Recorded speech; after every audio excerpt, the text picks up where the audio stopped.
بسم الله الرحمن الرحيم. Baik, assalamualaikum warahmatullahi wabarakatuh. Alhamdulillahirabbil alamin wa bihi nasta'in ala umuri dunya waddin. Wassalatu wassalamu ala asrofil anbiya'i wal mursalin wa ala alihi wa ashabihi ajma'in, amma ba'du. Asyhadu an la ilaha illallah wa asyhadu anna Muhammadan abduhu wa rasuluh. Allahumma shalli ala Muhammad wa ala ali Muhammad kama shallaita ala Ibrahim wa ala ali Ibrahim wa ala ali Muhammad kama barakta ala ali Ibrahim wa ala ali Ibrahim fil alamin innaka Hamidum Majid. Baik jamaah salat maghrib yang dirahmati oleh Allah Subhanahu wa taala, kita sebagai umat Nabi Muhammad SAW patutnya kita bersyukur telah ditakdirkan oleh Allah Subhanahu wa taala untuk menjadi bagian atau generasi sebagai umat Nabi Muhammad SAW. Karena umat Nabi Muhammad SAW merupakan umat yang sangat diistimewakan dan bahkan sangat dimuliakan oleh Allah Subhanahu wa taala. Ada banyak sekali keistimewaan serta kemuliaan yang diberikan oleh Allah Subhanahu wa taala kepada umat Nabi Muhammad SAW. Sampai-sampai umat ini atau kita semuanya ini dijuluki sebagai umat marhumah. Dari kata rahim, marhumah rahim, yaitu umat yang dirahmati atau dimuliakan oleh Allah Subhanahu wa taala. Ini sebagaimana sabda Nabi Muhammad SAW di dalam Sunan Imam Ahmad di dalam hadis nomor 18.849, di mana Rasulullah SAW bersabda, "Inna ummati ummatun marhumah." Sesungguhnya umatku adalah umat yang dirahmati oleh Allah, yang dikasihi oleh Allah. Laisa 'alaiha fil akhirati adabun. Bahkan keistimewaannya sampai Rasulullah SAW mengatakan tidaklah diberikan kepada mereka azab ketika mereka di akhirat. Inama adabuhum fid dunya. Sesungguhnya adab mereka atau adab umatku, umat Nabi Muhammad SAW fid dunya, yaitu diberikan di dunia, yang berupa al-qatlu, al-bawabilu wal jawajilu, yaitu berupa pembunuhan, ya kematian, al-bawabilu berupa cobaan, ujian, fitnah dan sebagainya, kemudian jawajilu yaitu berupa gempa bumi ataupun bencana alam. Kemudian berbicara tentang rahmat Allah Subhanahu wa taala kepada kita umat Nabi Muhammad SAW agar kita senantiasa bersyukur telah ditakdirkan oleh Allah Subhanahu wa taala sebagai bagian daripada generasi ini, daripada generasi umat Nabi Muhammad SAW yang telah dimuliakan oleh Allah Subhanahu wa taala. Salah satu di antara keistimewaan, bahkan ini bisa dibilang sebagai keistimewaan yang sangat besar, di antara keistimewaan yang sangat besar, hadiah yang sangat besar bagi kita umat Nabi Muhammad SAW adalah di mana kita umat Nabi Muhammad SAW telah diberkati oleh Allah, diberi hadiah oleh Allah berupa khawatimu suratil Baqarah, berupa penutup surat Al-Baqarah.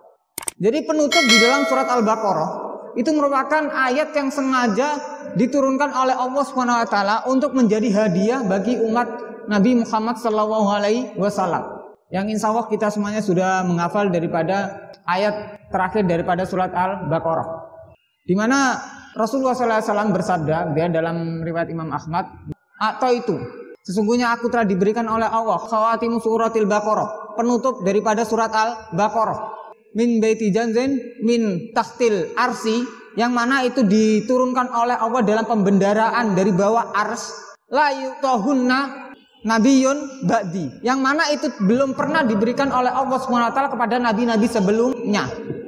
Sehingga ayat terakhir dalam surat Al-Baqarah ini memiliki keistimewaan sangat luar biasa. Bahkan di dalam riwayat lain, misalnya disebutkan dalam riwayat Imam Bukhari dan Imam Muslim, di mana Rasulullah SAW bahkan mengatakan bahwa bagi seseorang yang membaca dua ayat terakhir daripada surat Al-Baqarah, maka Allah akan menghindarkan mereka atau tidak akan datang setan kepada rumah tersebut. Jadi setan tidak akan berani datang ke sebuah rumah yang mana di dalam rumah tersebut dibacakan dua ayat terakhir surat Al-Baqarah paling tidak selama 3 malam.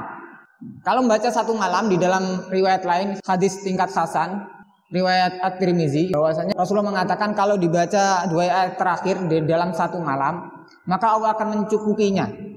Ya, wawalam yang dimaksudkan mencukupi oleh Allah ini barangkali mencukupi kesehatannya, mencukupi rezekinya atau sebagainya. Kemudian di dalam hadis riwayat Imam Bukhari dan Imam Muslim, di mana Rasulullah mengatakan bahwa jika 2 ayat terakhir ini dibaca oleh kita umat Islam, maka setan tidak akan berani mendekati rumah kita. Dibaca 3 hari beruntun. Sekarang berbicara tentang ayat terakhir daripada surat Al-Baqarah ini, maka menarik untuk kita pelajari apa sih isi atau makna atau kandungan daripada ayat terakhir surat Al-Baqarah ini, sampai dikatakan bahwasanya ini adalah ayat yang memang sengaja dihadiahkan oleh Allah Subhanahu wa taala, yang diturunkan dari pembendaharaan di bawah ars. Jadi istimewa sekali, datangnya asal usulnya ini sudah istimewa sekali. Ibaratnya kalau manusia, kita semua manusia, nasabnya ini sudah istimewa. Ibaratnya kalau sekarang kita mengenal ada para habaib, para habib, ya itu kan dari sisi nasab sudah diistimewakan, karena mereka beliau disebut sebagai keturunan Nabi Muhammad SAW. Jadi di dalam ayat terakhir surat Al-Baqarah ayat 286, di mana Allah Subhanahu wa taala berfirman, la yukallifullahu nafsan illa wus'aha. La, tidaklah yukallifullahu nafsan illa wus'aha. Sesungguhnya tidaklah Allah itu memberikan beban kepada seseorang di luar batas kemampuannya. Jadi asbabun nuzul ataupun sebab daripada turunnya ayat ini adalah di mana Allah SWT sebelumnya telah mewahyukan bagaimana kita semua umat manusia ini akan dimintai pertanggungjawaban oleh Allah dari seluruh organ tubuh kita. Mata kita akan dimintai pertanggungjawaban, kemudian tangan kita, kaki kita, semuanya akan dimintai pertanggungjawaban.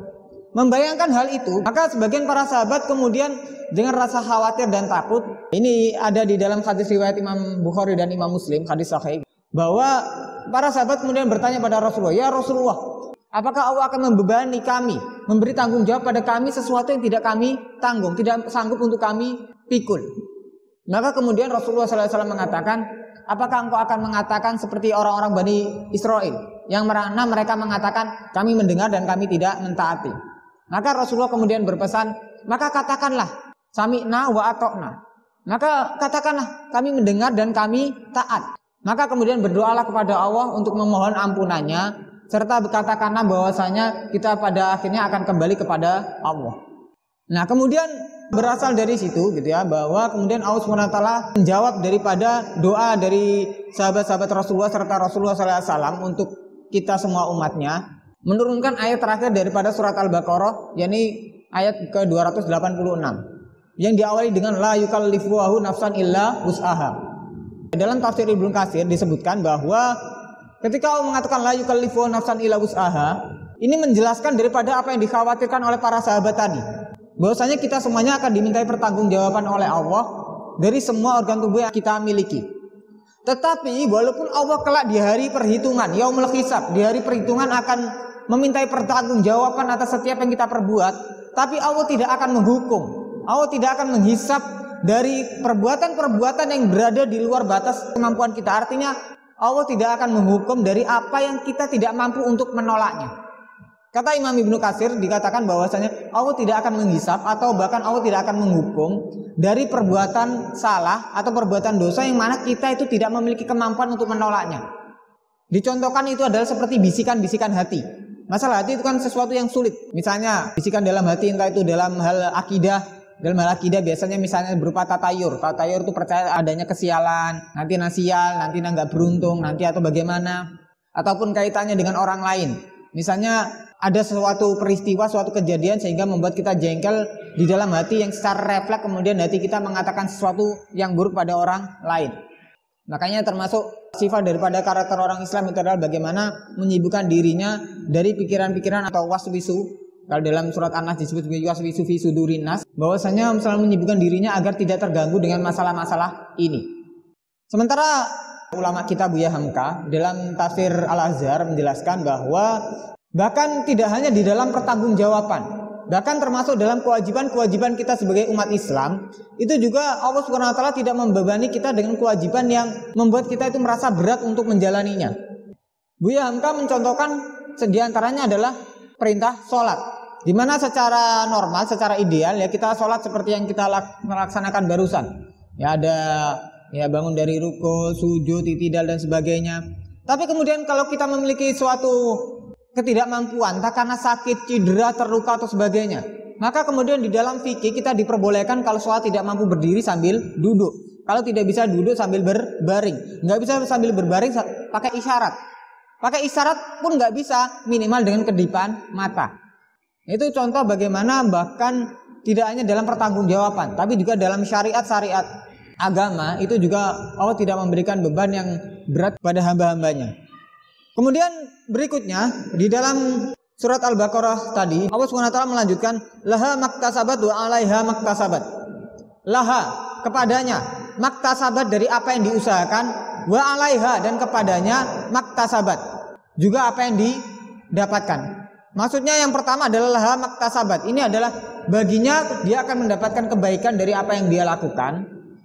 Wal 'alaiha maktasabat.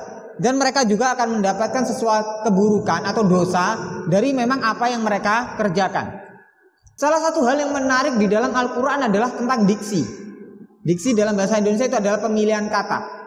Jadi ketika Allah mengatakan mengkelompokkan mana perbuatan baik dan mana perbuatan buruk, maka Allah memilih dua kata yang berbeda. Kata yang berakar dari satu kata yang sama, tapi memiliki makna yang berbeda. Pertama Allah mengatakan laha makasabat. Kemudian berikutnya dilanjutkan wa 'alaiha maktasabat. Kasabat, iktasabat. Ibnu Katsir menjelaskan bahwa dua kata ini memang berakar dari satu kata yang sama, tetapi memiliki makna yang berbeda. Laha makasabat ini memiliki arti bahwa perbuatan baik itu adalah di mana itu adalah perbuatan baik yang kita itu tidak membutuhkan energi ekstra untuk melakukannya. Jadi mengalir saja. Tapi kalau iktasabat itu adalah perbuatan yang mana kita membutuhkan energi ekstra untuk bisa melakukannya. Maka menurut Ibnu Katsir ini memiliki dua makna. Makna pertama adalah tentang bagaimana Allah memberikan pahala dan dosa terhadap perbuatan yang kita lakukan, entah itu di dalam hati ataupun yang sudah dilakukan. Ketika itu adalah perbuatan baik, maka kita akan mendapatkan pahala walaupun kita baru niat melakukan perbuatan baik, baru niat tok. Misalnya niat tadi mau sholat maghrib jamaah, niat ikut kajian, ternyata kemudian ada kendala nggak jadi, maka baru niat itu saja sudah mendapatkan pahala. Tapi kalau perbuatan buruk, wa 'alaiha maktasabat, kita itu harus melakukannya dulu baru kita mendapatkan dosa. Kalau baru niat melakukan perbuatan buruk, baru niat mau melakukan perbuatan dosa, baru niat tok, itu belum dihitung dosa. Tapi kalau sudah melakukan, barulah kita kemudian dihitung melakukan perbuatan dosa. Itulah makna pertama yang menunjukkan betapa besarnya rahmat Allah kepada kita semuanya. Kemudian makna kedua gitu ya, dari arti tadi bahwa kasabat adalah perbuatan yang mudah kita lakukan, tapi kalau iktasabat adalah perbuatan yang perlu energi ekstra untuk melakukannya. Jadi kalau arti dari kata kasabat, perbuatan baik tadi, bahwa kalau kita melakukan perbuatan baik, maka umumnya kita itu bisa melakukannya dengan tenang, dengan nyaman, tanpa beban, bahkan bisa dengan riang gembira. Misalnya ngaji, sholat, atau perbuatan baik apapun. Kita ketika melakukannya kan tenang, enak, senang, nggak ada beban. Berbeda dengan kita melakukan perbuatan buruk. Kita membutuhkan energi ekstra. Dalam hal ini dikatakan oleh Ibnu Katsir bahwa karena perbuatan buruk ini adalah sesuatu yang bertentangan dengan fitrah manusia. Kalau perbuatan baik kan adalah sesuai dengan fitrah manusia, maka kita melakukan perbuatan baik ya enak saja, enteng saja. Tapi kalau melakukan perbuatan buruk itu selalu ada was-was di dalam hati. Baru niat perbuatan buruk, entah itu begal, entah jambret, maling, korupsi dan sebagainya, atau perbuatan buruk lainnya, itu baru mau memulai aja sudah was-was. Entah itu ya sudah nggak tenang hatinya, kemudian nanti kalau melakukan nanti ketahuan atau enggak, nanti kalau ketahuan, kalau ketangkap bagaimana, kalau dimasukin penjara bagaimana, selalu ada pikiran was-was di dalam hati. Kemudian lanjutannya Allah SWT berfirman, Rabbana la tu'akhidna in nasina aw akhtana. Jadi bahkan sebelum kita melakukan perbuatan dosa, bahkan sebelum kita melakukan perbuatan buruk, kita sudah memiliki perjanjian dengan Allah. Ya Allah, kalau kami melakukan perbuatan dosa, kami melakukan perbuatan salah, maka jangan hukum kami, tapi ampunilah kami. Apalagi perbuatan salah karena diakibatkan oleh lupa. Makanya di dalam hadis sahih riwayat Ibnu Majah, Rasulullah mengatakan bahwa umat Nabi Muhammad SAW tidak akan dihukumi sebagai perbuatan dosa, tidak akan dihukum oleh Allah apabila melakukan kesalahan dengan tiga hal. Satu, karena lupa. Kedua, karena keliru. Keliru maksudnya sesuatu yang gak disengaja, misalnya ijtihad ternyata salah. Itu makanya dikatakan ijtihad itu kalau benar dapat dua, salah dapat satu. Kemudian ketiga, karena terpaksa. Makna daripada kandungan ayat ini lebih daripada itu. Sebelum saya ingin menyampaikan lebih lanjut, bahwa saya menarik sekali ketika saya pernah membaca kisah tentang Abu Bakar As-Siddiq, di mana Abu Bakar As-Siddiq ini dikisahkan oleh para ulama bahwa beliau ini masih hidup ketika di masa generasi tabi'in, yaitu generasi setelah wafatnya Rasulullah SAW. Nah, di antara kalangan tabi'in itu ada yang mengartikan istiqomah, kata istiqomah itu dengan arti atau dengan makna atau dengan penafsiran bahwasanya yang namanya istiqomah adalah senantiasa dalam perbuatan baik, senantiasa dalam kebaikan. Maka Abu Bakar As-Siddiq kemudian mengatakan bahwasanya kamu telah salah kaprah. Kamu telah menempatkan definisi, menempatkan penafsiran istiqomah tidak pada tempatnya. Maka apa makna daripada istiqomah ya Abu Bakar? Kemudian Abu Bakar mengatakan bahwasanya namanya istiqomah adalah engkau meyakini bahwa Allah Subhanahu wa taala adalah satu-satunya Tuhan dan sejak itu engkau tidak pernah menduakannya, tidak pernah berbuat syirik kepadanya. Ini memiliki makna yang besar bahwa ketika kita mengartikan, ketika kita memberikan definisi seorang muslim yang ideal itu selalu dengan standar yang ideal, perbuatan baik terus, misalnya pokoknya sesuatu yang ideal, harus sholat jamaah terus, sering sedekah terus, atau apa, pokoknya selalu yang berkaitan dengan selalu istiqomah dalam kebaikan tadi. Maka betapa banyak umat Islam di seluruh dunia ini yang akan gagal. Karena tidak ada satupun daripada kita umat manusia yang bisa terlepas dari salah dan khilaf. Karena itu sudah termasuk fitrah manusia. Apalagi kita umat manusia biasa, kita tidak memiliki sifat maksum seperti Nabi Muhammad SAW. Kalau para nabi mereka memiliki sifat maksum yang terjaga dari kesalahan. Tapi kita umat manusia ini tidak pernah terlepas dari kesalahan, tidak pernah lepas dari dosa. Maka para ulama kemudian menjelaskan, termasuk para ulama mufassir ya, para ulama ahli tafsir, sampai menjelaskan bahwa ayat ini juga menjelaskan tentang perbedaan kita dengan paham Khawarij. Siapa itu paham Khawarij? Jadi Khawarij ini awalnya merupakan pecahan daripada Syiah yang awalnya dari perpecahan politik tapi kemudian menjadi mazhab dan akidah. Nah, di antara paham Khawarij adalah bahwa mereka berkeyakinan namanya umat Islam itu harus bersifat ideal. Artinya kalau mereka melakukan perbuatan dosa, maka mereka tidak layak lagi disebut sebagai umat Islam. Mereka sudah kafir. Jadi punya standar yang sangat tinggi terhadap umat Islam tentang hamba Allah Subhanahu wa taala. Bahwa namanya hamba Allah itu harus benar-benar ideal, 100% baik gitulah. Enggak boleh melakukan kesalahan sama sekali. Karena kita manusia biasa yang tidak lepas dari salah dan dosa. Maka ayat ini gitu memberikan penegasan yang tegas tentang bagaimana agar kita menunjukkan perbedaan kita dengan paham Khawarij. Sehingga para ulama kemudian menjelaskan bahwa ini juga agar jangan sampai kita sebagai umat muslim itu kemudian anti terhadap orang-orang buruk, anti pada orang-orang jelek, anti pada orang-orang berdosa. Karena itu sama saja dengan kita melupakan daripada rahmat Allah SWT yang maha pengampun. Tapi kemudian kita dengan mudah kadang terlalu mudah memandang rendah orang lain, memandang jelek orang lain karena mereka melakukan perbuatan salah. Ya memang kita benci dengan perbuatan salah tersebut. Memang kita benci dengan perbuatan dosa tersebut. Itu fitrah. Tapi kita tidak boleh kemudian merendahkan orang yang berbuat salah tersebut, orang yang berbuat dosa tersebut. Karena Allah Maha Pemaaf. Ini makna besarnya. Maka menarik kemudian ketika Imam Al-Ghazali dalam Ihya Ulumuddin, di mana beliau menceritakan pelajaran penting bagi kita agar tantangan daripada orang-orang saleh adalah bagaimana menjaga hati mereka. Bahwa dalam Ihya Ulumuddin, Imam Al-Ghazali menceritakan bagaimana di zaman Nabi Isa alaihissalam, saat itu para Khawariyun, para sahabat-sahabat atau orang-orang soleh di zaman Nabi Isa alaihissalam. Pada suatu ketika, para Khawariyun itu sedang berjalan di pasar, tidak disebutkan apa tujuannya. Nah, ketika para Khawariyun itu terlihat berjalan di pasar, rombongan, barengan, maka ada di antara orang-orang yang melihat, ada di antara mereka satu preman. Ketika melihat sekelompok orang-orang baik tadi, orang-orang Khawariyun lewat, itu hatinya merasa tentram, damai. Kok enak ya lihat orang-orang baik kumpul lewat itu kayak adem, seneng. Maka kemudian preman tadi itu pengen kumpul, pengen ikut bareng, pengen jalan bareng bersama mereka. Nah, ketika preman ini ikut rombongan perjalanan para Khawariyun tadi, maka ada satu di antara para Khawariyun ini yang merasa risih dengan kedatangan preman tadi. Masa aku yang dikenal sebagai waliullah harus berjalan berbarengan dengan orang preman yang dianggap rendah. Ini merasa nggak level. Masa aku yang Khawariyun, seorang waliullah, orang yang saleh, itu harus berjalan bersandingan dengan orang yang buruk. Sehingga salah seorang Khawariyun ini, beliau mempercepat jalannya agar nggak barengan dengan preman tadi. Di sisi lain, sang preman ini sejak awal dia menjaga langkahnya agar tidak barengan dengan para Khawariyun tadi. Agak misah, jadi ikut tapi agak berjarak, jaga jarak. Karena dia sadar bahwasanya dia bukan orang baik, sehingga dia tidak mau benar-benar bersanding berkumpul dengan mereka karena merasa malu dengan dirinya. Maka kemudian Allah Subhanahu wa taala menurunkan firman-Nya kepada Nabi Isa alaihissalam.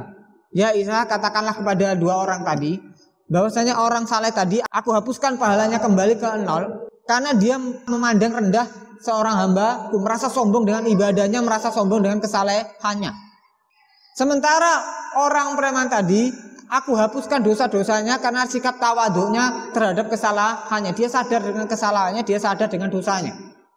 Memang pada dasarnya orang Khawariyun yang ikhlas hatinya tentu levelnya jauh lebih baik daripada orang preman. Tapi yang menjadi musuh daripada orang baik itu sendiri adalah hatinya. Dimana ketika dia memandang rendah orang lain yang dianggap tidak selevel, dianggap berdosa, dianggap bersalah dan sebagainya. Padahal Allah memiliki sifat Ar-Rahim, Ar-Rahman, Al-Ghafur, Maha Pemaaf. Ini juga pernah dicontohkan oleh Rasulullah SAW. Ini dikisahkan dalam berbagai kitab para ulama, termasuk musnadnya Imam Ahmad. Bahkan termasuk di zaman Rasulullah itu, Rasul telah mencontohkan tentang bagaimana agar kita itu tidak mudah untuk memandang rendah orang lain, bahkan melaknat orang lain. Di mana di antara sahabat Rasulullah itu ada yang namanya Nuaiman. Di mana beliau ini adalah sahabat Rasulullah tapi nakalnya bukan main. Dia adalah seorang pemabuk, penjudi. Tapi dia ini ketika datang, dia itu sering membuat Rasulullah berbahagia karena lucu. Jadi Nuaiman ini adalah seorang sahabat yang nakal, suka minum-minuman keras, suka berjudi. Ketika ketangkap Rasulullah mengulangi lagi, ketangkap Rasulullah mengulangi lagi. Maka para sahabat kemudian mengatakan pada Nuaiman, laknatullahu Nuaiman. Semoga Allah melaknat Nuaiman. Karena melakukan perbuatan dosa, ditangkap Rasulullah, ketahuan, besok lagi minum khamar lagi, begitu seterusnya. Tapi apa kata Rasulullah? La laknatullahu Nuaiman, fa innahu yuhibbu wa yuhibbu Rasul. Jangan engkau melaknat Nuaiman. Karena bagaimanapun Nuaiman itu mencintai Allah dan mencintai Rasulnya. Jadi bahkan orang senakal Nuaiman pun yang seorang pemabuk berat, tapi beliau adalah sahabat yang juga dekat dengan Rasulullah. Itu bahkan kita tidak boleh untuk memberikan laknat pada orang lain. Karena kita seperti memandang bahwasanya sifat Allah itu hanyalah sifat pelaknat. Padahal Allah juga punya sifat Ghafur, punya sifat pemaaf. Ya memang Allah memiliki sifat untuk mengadab bagi orang-orang yang melakukan perbuatan salah dan dosa. Tapi di sisi lain Allah juga memiliki sifat Ghafur. Maka jangan kemudian kita seolah-olah menyematkan sifat Allah dengan hanya sifat pengadabnya Allah. Padahal Allah juga memiliki sifat Al-Ghafur. Nah ini juga penting untuk bagi diri kita sendiri. Gak cuma penilaian kita pada orang lain, juga pada diri kita sendiri. Agar kita senantiasa tidak berlepas daripada rahmat Allah yang Maha Pemurah, Maha Pemaaf. Nah termasuk saya sendiri, walaupun merasa jauh dari ideal, jauh dari orang baik, tapi selalu percaya bahwasanya Allah Maha Pengampun, Allah Maha Pemurah. Maka ketika mengajar mahasiswa ditanya, Bapak yakin nggak untuk bisa masuk surga? Saya mengatakan, insya Allah yakin. Ya memang secara ideal nggak layak. Tapi kalau saya merasa rendah nggak layak untuk masuk surga, maka saya seperti memandang rendah sifat rahmatnya Allah, sifat pemaafnya Allah. Yang mana Allah Maha Pemurah, Allah Maha Pemaaf. Ya memang kita nggak pernah lepas dari salah dan dosa. Tapi Rasulullah telah mengajarkan agar kita senantiasa untuk beristighfar kepada Allah, terutama beristighfar dengan ayat terakhir daripada surat Al-Baqarah ini. Kemudian lebih lanjut Allah SWT berfirman, Rabbana wala tahmil alaina isran kama hamaltahu 'alal ladzina min qablina. Ya Allah, janganlah engkau membebani kami dengan beban sebagaimana yang engkau berikan pada umat-umat terdahulu. Ini juga sebagian dari kita tidak menyadari bahwa kita telah diberikan keringanan oleh Allah yang luar biasa, di mana kita ini tidak diberikan beban oleh Allah, beban yang diberikan pada umat-umat terdahulu. Satu contoh, di dalam tafsir Ibnu Katsir dijelaskan, di antara satu contohnya adalah di zaman Nabi Musa alaihissalam, apabila ada umat Nabi Musa alaihissalam yang melakukan perbuatan syirik, mereka menjadi murtad, keluar dari agama tauhid. Kemudian mereka ingin kembali kepada agama tauhid. Maka agar taubat mereka diterima, maka mereka harus dibunuh oleh orang yang bertauhid. Gantinya, bayarannya adalah mati, nyawa, kisos. Tapi kita di zamannya Nabi Muhammad SAW tidak perlu. Cukup dengan taubatan nasuha, taubat yang sebenar-benarnya taubat, maka Allah akan mengampuni daripada dosa syirik. Contoh lain, misalnya di kalangan Bani Israel dahulu, hari yang dimuliakan adalah hari Sabtu. Hari Sabtu itu kalangan Bani Israel dilarang bekerja, dilarang mencari nafkah, dilarang untuk melakukan mata pencaharian. Hari Sabtu itu adalah hari khusus ibadah. Jadi nggak boleh ada orang, ada hamba Allah yang mencari kerja, yang mencari nafkah di hari Sabtu. Ini kisahnya ini bisa dibaca dalam kisah Ashabus Sabti, orang-orang hari Sabtu. Jadi mata pencarian utama mereka adalah nelayan. Nah, Allah kemudian menguji mereka, ketulusan mereka dalam beribadah dengan bahwa pada hari Sabtu itu Allah membuat ikan-ikan itu melimpah. Tapi di hari-hari lain ikan itu agak sepi. Sebagai ujian bagi orang-orang Bani Israel di zaman Nabi Musa alaihissalam. Maka karena kemudian tergoda oleh ini, sebagian daripada kalangan Bani Israel ini, mereka kemudian mengakali syariat Allah. Caranya adalah pada hari Jumat, orang-orang ini mereka memasang jalang, memasang jaring. Panennya adalah nanti hari Minggu. Nah, karena kemudian setelah diingatkan oleh yang lain, kemudian Allah Subhanahu wa taala menurunkan azabnya dengan mengazab orang-orang ini menjadi orang-orang yang bermuka kera. Walaupun kemudian para ulama menjelaskan ada dua pendapat. Satu kelompok ulama menjelaskan bahwasanya azab Allah memang berupa kera secara betulan. Jadi memang fisiknya seperti kera. Sebagian ulama lain menjelaskan bahwasanya ini adalah kiasan. Kiasan maknanya adalah bahwa Allah memandang rendah mereka seperti seekor kera. Bawa alam. Jadi ini diantara bagaimana beratnya tantangan-tantangan umat di zaman terdahulu yang tidak dibebankan kepada kita di umat Nabi Muhammad SAW. Ketika kita umat Nabi Muhammad melakukan perbuatan syirik sekalipun kemudian tersadar dan ingin kembali kepada Islam, cukup dengan taubatan nasuha. Kemudian kita di hari Jumat, walaupun hari Jumat diistimewakan, kita tetap boleh untuk bekerja, kita boleh untuk mencari nafkah, kita boleh untuk melakukan aktivitas lain berbeda dengan kalangan Bani Israel zaman dahulu. Ini juga untuk menunjukkan betapa besarnya rahmat Allah kepada kita umat Nabi Muhammad SAW. Kemudian dilanjutkan, Rabbana la tuhammilna ma la taqata lana bih. Ini maknanya hampir sama dengan la yukallifu nafsan illa wus'aha, bahwa ya Allah janganlah Engkau memberikan beban pada kami yang tidak bisa kami tanggung. Di dalam tafsir Buya Hamka ya, bahwasanya ya termasuk makna daripada Rabbana la tuhammilna ma la taqata lana bih adalah ya Allah janganlah Engkau memberikan beban, cobaan, ujian, fitnah yang tidak bisa kami tanggung. Kemudian dilanjutkan wa'fu anna waghfir lana warhamna. Ini juga memiliki makna yang sangat besar. Di mana para mufassir menjelaskan bahwasanya ini memiliki makna yang sangat spesial. Di awal dengan wa'fu anna, kemudian waghfir lana. Ini memiliki dua makna yang berbeda. Wa'fu anna adalah ya Allah maafkanlah kami, ampunilah kami. Ini adalah untuk dosa-dosa yang urusan kita dengan Allah, hablum minallah. Tapi untuk urusan dengan sesama manusia kita juga harus meminta ampunan dengan Allah dengan permohonan yang lain. Wa'fu anna waghfir lana. Waghfir lana adalah dosa-dosa yang kita miliki dengan sesama manusia. Karena ini memang levelnya berbeda. Levelnya berbeda adalah bahwa Allah terkadang tidak bisa memaafkan dosa seseorang apabila dosanya itu berkaitan dengan manusia.